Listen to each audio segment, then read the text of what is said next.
काजी उभ्या राहिल्या, मला म्हणाल्या एकादशी करते पण कशी, मन मोकळी एकादशी कर. त्यांना विचारलं, आजी ते मन मोकळी एकादशीचं महात्म्य काय आहे, मला सांगा बरं, एकादशी कशी असते ती. त्या आजीने मला सांगितलं, सकाळी 6ला उठायचं, पहाटेच्या प्रभातीच्या वेळेस उठायचं. 6ला उठल्यानंतर दंतधवन न करता 1 प्याला दूध घ्यायचं.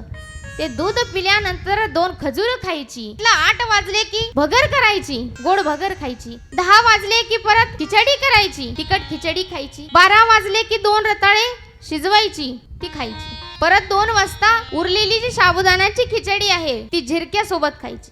4 वाजता पुन्हा 1 डाळिंब 1 सफरचंद खायचं. 6 वाजता पुन्हा 1 कप दूध प्यायचं. 8 वाजता पुन्हा गोड भगर करायची, ती खायची. 10 वाजता रात्री झोपताना थोडेसे शेंगदाणे आणि गूळ खायचा. ज्या मन मोकळ्या एकादशीला दिवसभर नुसतं खातच राहायचं, तिला म्हणायचं मन मोकळी एकादशी.